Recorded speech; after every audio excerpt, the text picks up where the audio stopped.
বিবাহৰ পাছত ভাতৃক চিনি পাইবা সম্পত্তিৰ ভাগত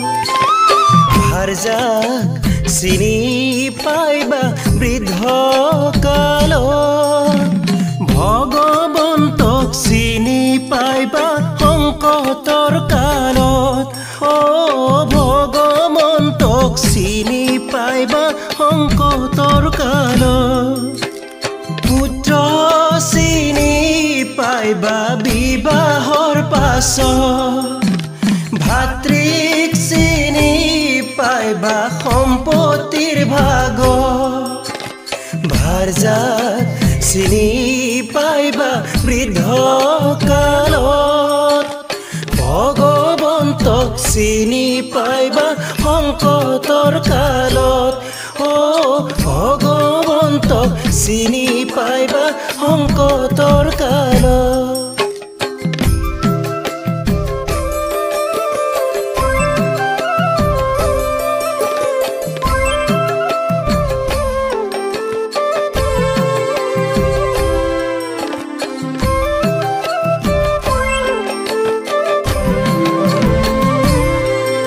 ৰাম যেতিয়া আছিলি মন ব্ৰহ্মাৰ কুণ্ড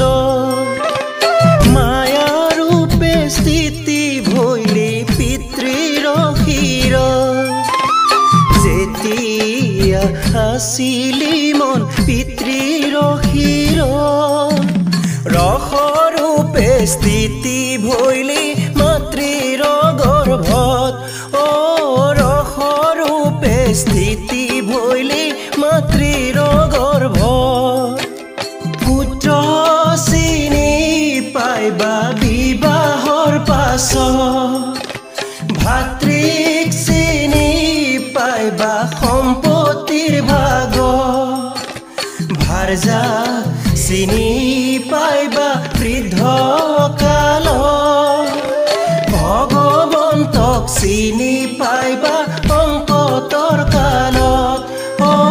ভগৱন্তক চিনি পাইবা সংকটৰ কালত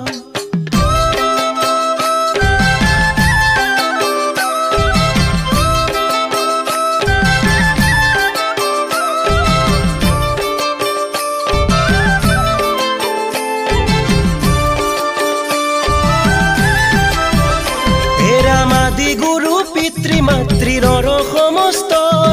নৰ সমস্তৰ কাকো পালন কৰা হেনো কৰ্তব্য পুত্ৰৰ আদি গুৰু পিতৃ মাতৃ নৰ সমস্তৰ কাকো পালন কৰা হেনো কৰ্তব্য পুত্ৰৰ ভৱতৰি বাৰ যোগ্য লোভিলা শৰীৰ বিষয় বতাহে পাই কৰিলা অস্থিৰ আদি গুৰু পিতৃ মাতৃ নৰ সমস্তৰ